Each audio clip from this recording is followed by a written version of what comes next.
For LMUWrestlers.com, I'm Scott Erlin, joined by Director of Track and Field, Rochelle Black, to preview this weekend's Terrier Relays. Coach, a much busier weekend on tap for your teams this week. Looking back to last week at the Lindsey Wilson College Invitational, not exactly outdoor track and field weather. We didn't participate in many events, but what did you learn about your team in the events you saw them compete in? That in spite of the conditions, they did still compete and competed well. The times didn't show it, but look, we barely got into the 40s. I don't even think we actually got into the 40s when it came to weather. It was windy and it was raining the entire time. And just like it was there, it was here as well. So we still had to compete, and that's things that happen in track and field. And what did you learn about your team, or how does that benefit the team going forward when obviously they're going to get to race in much better conditions throughout the year? Well, regardless of, and I said this to you before, regardless of the bells and whistles and all the things they set up, you can't control the weather. And knowing that we can still compete and keep our focus during a track meet like that, it shows that if the situation presents itself again, they'll be ready. Well, and this weekend, like we said, heading over to Wofford for the Terrier Relays, a one-day event. In general, it's a very dense, high-volume event with all of it packed into one day, much like the SAC indoor meet. So kind of how's your team preparing for that? Well, with it being one day, it's not a surprise. They had the indoor championships, just like you just said. A lot of our meets tend to be one-day meets where we sprinkle in one or two events on Friday, but the majority of them are all on Saturday. With this meet, we've had spring break this week. They've had some time to relax and some time to train, turning into different phases right now. So we're seeing if we're going to make some dividends.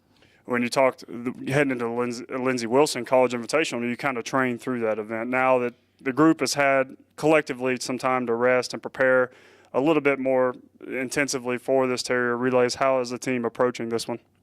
This is a meet that, being at this end of spring break, we knew that we could train through last week's meet and be well rested and well prepared for this week. This week plus our meet next week at High Point, those are the two meets that are kind of circled on our calendar to where we'll start turning a page and doing a little better in terms of performances. Now, every week we have a school record set and personal best set. Plans to stay the same. We hope to improve as a team and work towards our conference championship. You had talked about phases. Elaborate a little bit more on that in terms of what phase you're at in the preparation right now. Right now, we're getting closer to our peaking phase, which would be, like it sounds, peaking. So in terms of going into the weight room, maxing out, running as fast as we can, jumping as far as we can. Some of our kids are running faster than they ever have already, but I think they still have a little bit more to give. And right now, I guess it'd be called the pre-competition phase. When we get to our conference championship, hopefully we'll peak there and have a few more records broken.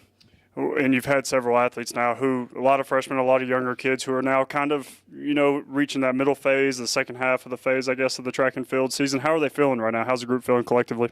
A lot of them are, I think with this being the outdoor season, it's more their wheelhouse. I think people like Jerica who aren't used to running indoors, now they're outside and they know exactly what they need to do. Tosin himself has said he does not like the indoor season, so him being outside is more of his comfort zone as well. With our freshmen, they're seeing, and I think they've accepted and understand that this is a lot different than high school. Racing at this level is a lot different. The elements is something that they're used to, but when you're going in college, it's not the boys and girls race, it's the men and women, and there's a huge difference between the two. And as always, kind of what is the message to the team? With it being such a high-volume event like we talked about, so many athletes that are going to be competing in multiple events, and at this juncture in the season, what's the message to the team? Keep competing, keep training. I talked to you once before about we're kind of just setting the table and preparing our food. We're still doing that right now. We've got about 3, maybe 4 weeks until our conference championship. So right now we're just setting the table and getting ready to eat. It's a one-day meet for the Lincoln Memorial Track and Field teams at the Terrier Relays over at Wofford, so you can check up on all the recap on LMUWrestlers.com. For LMUWrestlers.com, I'm Scott Erlin. He's Rochelle Black.